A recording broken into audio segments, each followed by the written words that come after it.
Hello, everyone. Welcome to NFL Inside the Lab. I am Brian. I'm here with Matthew Friedman and Ian Hartitz as always. And in the show, we're going to run through all the injury news that we just received. We're going to talk about some of these games that have some bad weather and how it's going to affect some of the DFS players in those games. And then, as always, we'll answer a couple user questions before we get out of here. Let me go and share my screen, and we're going to dive right in because we got a lot of stuff to talk about today. Ian, let's start just running through the notable injury stuff that we got this morning. Let's start with the Panthers. We had a bunch of guys that were questionable for a little while there. Olsen, Funchess, and then even Ryan Khalil. What's going on with all these guys? Yeah, Panthers are about as healthy as can be now. We got Greg Olsen, who's going to be active through that foot injury. Panthers even said that he won't be on a pitch count, although it's kind of tough to believe given, he re-aggravated that same foot, and they're in a good enough position kind of with the playoffs that probably don't need to him out there for 90% of snaps. But yeah, Devin Funchess popped up late in the week with the shoulder issue, but he's fine. And they're even getting back Ryan Khalil, their former All-Pro center. So good things going on in the Carolina offense. For sure. Yeah, Friedman, important injury news here, but not the most fantasy-friendly matchup, I don't think. Where do you think people should be focusing on, if at all, in this game on either side of the ball? It's a tough matchup. I mean, Devin Funchess will likely be shadowed by Xavier Rhodes.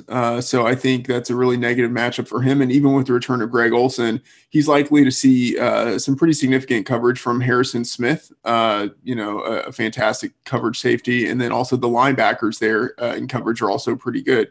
So I think you're basically, if you're going anywhere, you might be going with Christian McCaffrey. Or you might be going with naked Cam Newton, but I could see fading a lot of the Carolina side of this. Yeah, not going to be a popular game. And as Ian mentioned in his running back breakdown, McCaffrey is the only guy that's above 6K that's getting less than 18 opportunities per game among running backs. So probably not a whole lot of fantasy goodness, even though that is going to be reflected in ownership levels here. Let's keep on moving. Let's go to the Detroit Lions. Ian, we got word that Stafford is indeed going to play. Do we have any definitive thing on Amir Abdullah, or are we sort of assuming he's going to be out? Yeah, so not only is Stafford in, but it's really gotten a lot more positive in the last 2 days with his overall status. Last season, he played through some dislocated fingers, but really still affected his play and everything. But, word from Friday practice was he was really zinging the ball around. And then even in warmups today, Schefter was saying he was tossing the ball 50 yards, no problem. So we're expecting Stafford to be basically a full go against this brutal Buccaneers secondary. As for Abdullah, he's out. He's had this neck issue, but they also said that was almost a little bit performance related. So he's inactive, and they're moving forward with Theo Riddick and Tion Green, and I believe Zach Zenner will be active for a few carries as well. Gotcha. So, Friedman, this is a really interesting matchup, I think, here because of the injury and just the uncertainty of Stafford throughout the week. The Lions have not been getting a whole lot of buzz. Normally, like if Stafford was fully healthy all week, I think like in our Flex podcast and in a lot of our articles, the industry, I think, would be higher on some guys in this matchup. The Bucs are one of the worst pass defenses in the league. Do you think this is a sneaky spot if Stafford indeed is 100%? Absolutely. It's a great spot. So the Bucs are one of the bottom two teams in pass DVOA. Even with the injury and with us being a little hesitant about him, Stafford was still one of the quarterbacks who popped in our pro models earlier in the week. Now Theo Riddick is going to be one of the primary guys in the backfield, a fantastic pass catching back. And then kind of going from the passing game to the running game, Tion Green is someone who's really interesting, given how cheap he is. And even though the Bucs are known to be bad against the pass, it's not as if that's the only area on defense in which they are not good. They're also not good against the run. So Tion Green is someone who's interesting, especially because of how cheap he is. For sure. Yeah, this is definitely an interesting game as far as how pass heavy these teams like to be. So going to get low ownership on some of these guys and especially the wide receivers as well could be pretty interesting. All right, well, let's get to a guy that's probably been a divisive guy here at Fantasy Labs this morning. We have Pete that's in the live final today, and I think it was setting up well for him. Ian Cooper was going to be out. He didn't have to even think about him. But it looks like Cooper is going to play. I guess the better question is, what are we expecting from Cooper? Like, he is dealing with his injury. Do we know if he's going to have a pitch count, or would you expect like a limited version of him? Yeah, I'd probably say yes to both those final questions. We did get a report this morning saying there is a good chance he'll be on a pitch count, which makes sense. I mean, when he got knocked unconscious about 2 weeks ago, he also sprained his ankle on that same play. And like that was the holdup this week. He's cleared the protocol for a while now, but he did not return to practice with his sprained ankle until Friday. So really tough to really believe we're getting, anything close to a full version of Cooper. With that said, we saw him, convert his 19 targets against the Chiefs last time they matched up to over 200 yards. So he's definitely got that one play ability. And then, taking away Marcus Peters on that Chiefs defense, I can see why Pete and some others might be getting excited.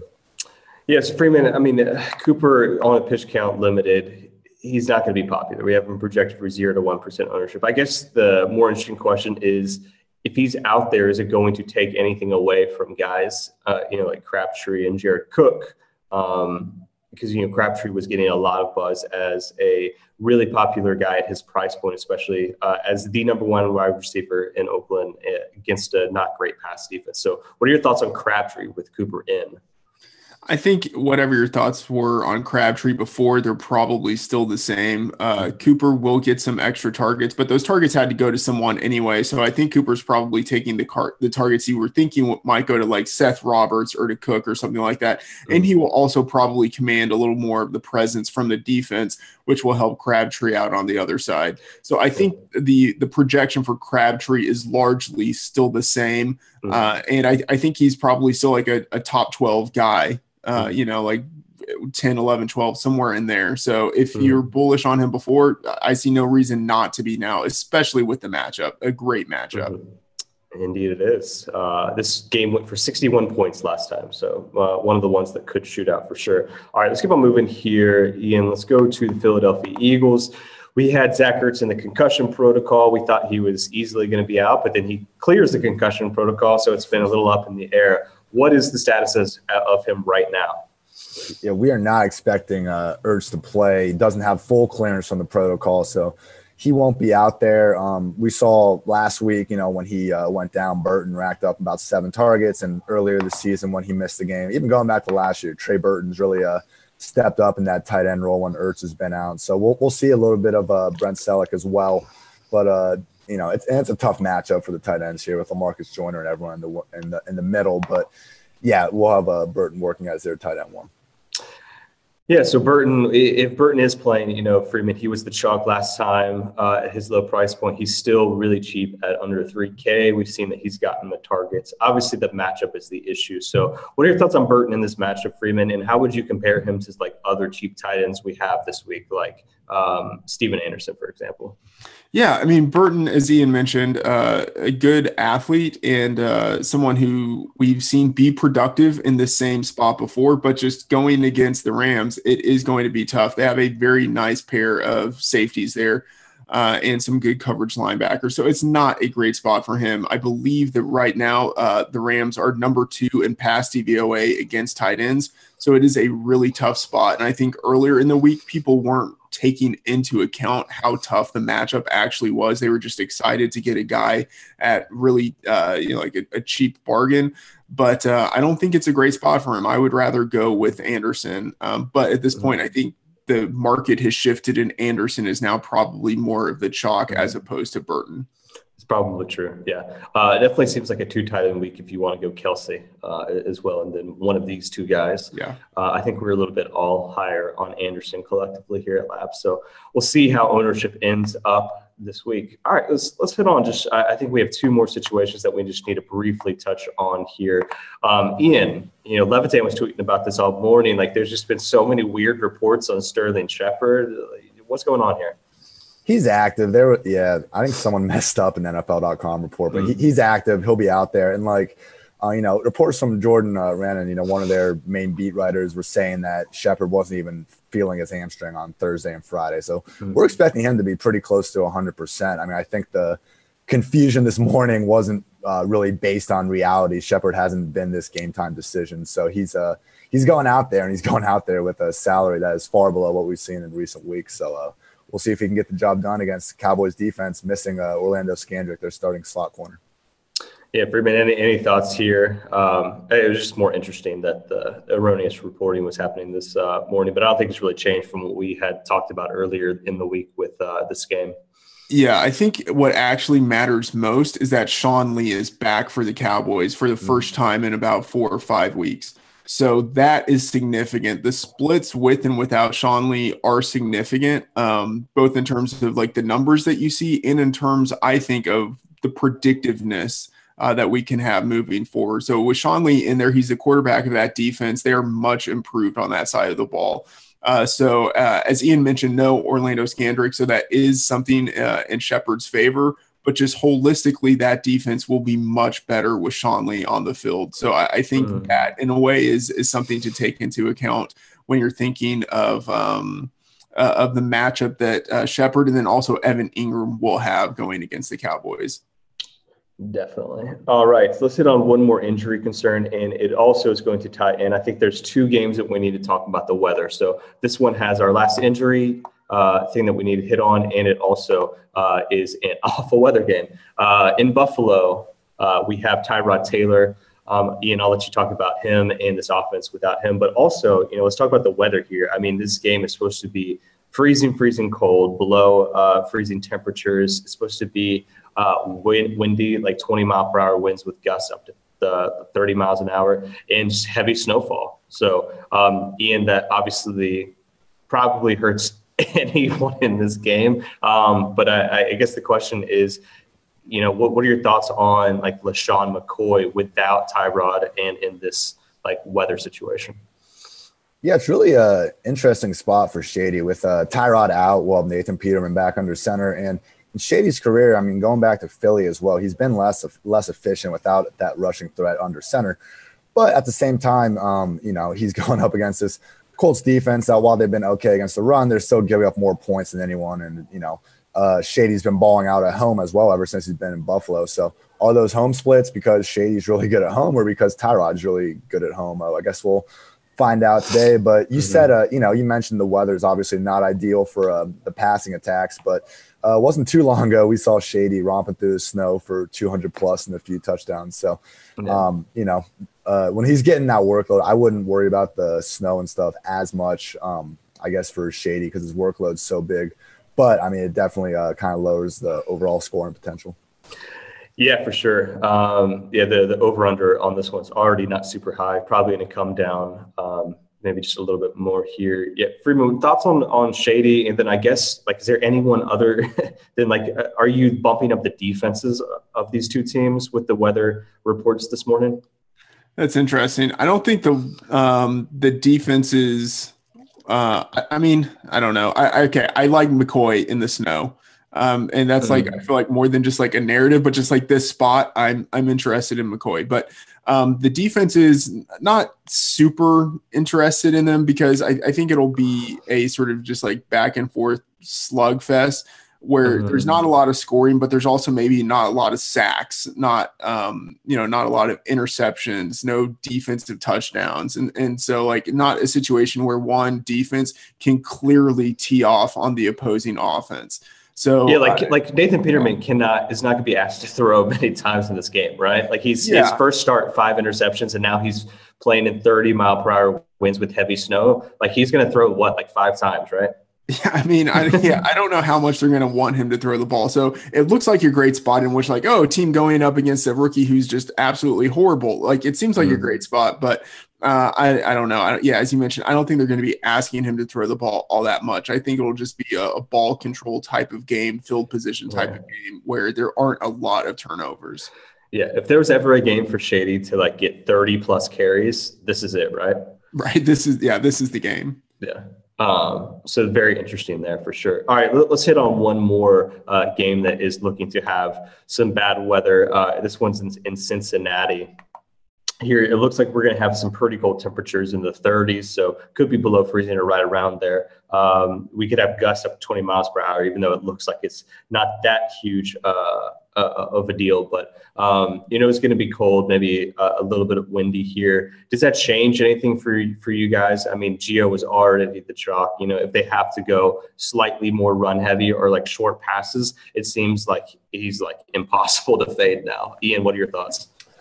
Yeah, I'm with you. And the really big turning point for me with Gio was seeing how the state of this Bears defense. They're missing Adrian Amos, who's like PFF's number 2 overall safety. They're missing Pernell McPhee, who's their best outside linebacker right now with Leonard Floyd out. And they're missing, their best defensive lineman, whose name escapes me at the moment. But yeah, best player at all 3 levels of their defense is all out. And, Cincinnati defense isn't in much better shape, but with that price tag with Gio against the Bears defense that has been worse on the road going back to the beginning of last season, definitely something to take advantage of. Yeah, Friedman, what are your thoughts? Just the situation, it makes it really hard to fade Gio. I think we had talked about in the flex that it could be worthy of a fade, especially anytime a guy's going to be 50+% owned. But it's getting less appealing as the slate approaches. Yeah, I mean, and so I think the player Ian was thinking about was maybe Eddie Goldman. But it's interesting. Gio, I think he's a lock for cash. And if you want to fade a running back in GPPs, I don't think that's a problem, especially if he's going to have outrageous ownership. The one thing that is interesting here, I actually am interested in the Bengals defense going against the Bears, who are just absolutely horrible with Trubisky at quarterback. And they have that larger point spread at home, 6-point home favorite. So I think it's an advantageous spot for them. So I actually kind of like the stack of Gio with the Bengals defense there for some correlation. Yeah, I think that's pretty sharp for sure. Okay, let's get to some questions before we get out of here. Let's see here. So they want us to talk about, get a lot of questions in the chat about the Cleveland Browns. The weather's not supposed to be too bad in this one, I don't think. Maybe a little bit windy, but I don't think that's necessarily going to really, really hurt the passing attacks. So Josh Gordon, obviously his ownership keeps on getting bumped up and up and up. Now he's 41-50, which is only lower than Gio on the slate. Ian, what are your thoughts on Gordon? Like, are you okay with that exposure level? And then what are your thoughts as Coleman as a pivot away from him? Yeah, I mean, it's when we look at Gordon, I mean, just the physical freak he is. And I mean, the target share last week for him to really put up, 85 yards against Casey Hayward, the league's best cornerback. And now he's going up against literally the worst secondary in the league in terms of DraftKings points per game, plus minus allowed to wide receivers. I mean, I know he's, beyond chalky, but kind of like Gio, it's just with this perfect matchup and workload, it's just really hard to get away from. I do love the Corey Coleman matchup. I would have loved it a little bit more if Devon House was inactive, but he actually will play through his shoulder injury. So that's not ideal, but I mean, still, even with House in the lineup, the secondary hasn't been able to slow down basically anybody. Yeah, no, for sure. Got another question here that I think, Matt, you would be pretty good at answering here. So people are obviously getting higher and higher on Jimmy Garoppolo. Quarterback ownership is never that high just because you can only roster one, so it's fairly flat. But we've been pretty high on Jimmy. Your bold call of the Flex podcast was that he's going to go for 303 TDs. So that's interesting. But I think the maybe more important question is, if you're high on Jimmy G and he's going to have lots of touchdowns, obviously people have to catch those touchdowns. So do you think he's going to spread it out, or do you think that there's some sneaky goodness with some of these pass catchers? Well, I think Goodwin is the main guy who would be getting targets, and he's been targeted deep, but then also when they've been in the red zone, he's gotten targets, which is I think kind of weird for a guy of his size, especially because he's not like that shifty slot receiver type. But I think he's someone who could get a long touchdown. Speaking of the shifty slot receiver, Trent Taylor, who I think had an underrated college career. And who's not especially fast, but is very quick in that Wes Welker type of way. I think he could be a guy who gets a touchdown, when they're close to the goal line. And then, Kittle is someone who's interesting going against the Texans. Yeah, no, for sure. Yeah, Trent Taylor obviously performed well last last week, 6 receptions for 92 yards. So it's going to be interesting, to figure out where you want to go with Jimmy G. And real quick before we move off this game, Ian, you had talked about your running back breakdown, the splits with Hyde, with Beathard versus other quarterbacks. So is still like a fade spot for you because Hyde may not just get the targets that he did with Beathard as quarterback? Yeah, that's been the story so far with Hyde. He averaged over 8 targets per game with C.J. Beathard under center, and that's literally been halved in his other 6 games with either Jimmy G or Brian Hoyer. So I think it makes sense. I mean, C.J. was a little more likely to dump it down to Hyde. Hyde has set his career high already in receptions this season, but he also leads the league in drops. So he has a receiving role, but he's not really a running back that's going to absolutely kill you through the air. With that said, we have seen him have some more rushing success on the ground against some of the worst rush defenses he's faced. Texans have ranked pretty well in overall rush DVOA. Obviously aren't the same unit they were with J.J. Watt and Whitney Merciless involved. So I still don't hate the spot for Hyde, even though his targets might not be what they used to be. Yeah, that's very fair. All right, we're going to hit a couple more questions here. We got maybe just another minute here. People asking a lot about Dallas. Matt, so this is your team. What are your thoughts on Dak against this Giants team? Obviously very, very beat up, especially and in the secondary without Eli Apple, without Janoris Jenkins. So people are asking about Dak, and then also about Witten, who I think you had mentioned that he's actually been sneaky good against the Giants in his career. Okay, so I'm sort of pessimistic on Dak without Zeke, but I think this is actually a pretty decent spot for him. As you mentioned, the secondary for the Giants is missing some players, and then Witten. Yeah, like there are a couple of ways you can look at this where Witten looks like a good play. One, just historically, he has some good production against the Giants. But then, this year, everyone has good production against the Giants. So I don't think it's like going out on a limb to think of Jason Witten as a guy that you would want in your lineups. Yeah, Ian, you have any thoughts on this game? We talked about the Shepherd side on the Giants, but any thoughts on the Cowboys? I think it's a really good spot for Dez, man. I mean, we're looking at this salary, and it's tied for his lowest mark since 2014. I know this offense really, 3 out of the 4 games without Zeke, they've looked awful, but we've also seen Dez get basically locked up for the better part of the last 12 quarters against the Giants with Janoris Jenkins out there, and he's out. So taking him out of the equation, we're also taking Eli Apple out of the equation. We're left with Ross Cockrell, who was, partially responsible for Bryant's last 100-yard receiving game against Pittsburgh last season. So definitely a spot where Dez, I think, is plenty capable of overmatching some corners.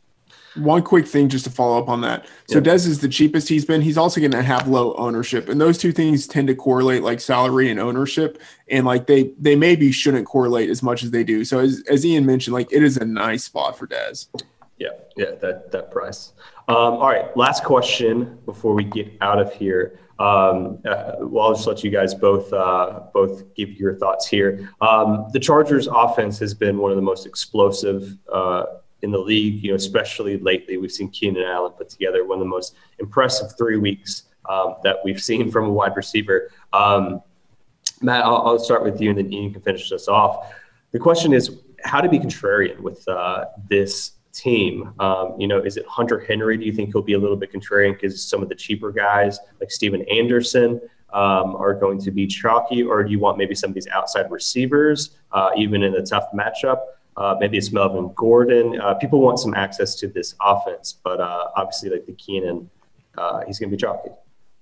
I think Henry still has a chance to be fairly popular too. That'll be hard because some people will want to go with Kelsey and then they won't want to spend in that kind of middle range with Henry. But yeah, Travis Benjamin and Tyrell Williams, I think, are guys that will definitely have lower ownership. But Melvin Gordon is interesting to me as a big home favorite. That's historically when he has crushed.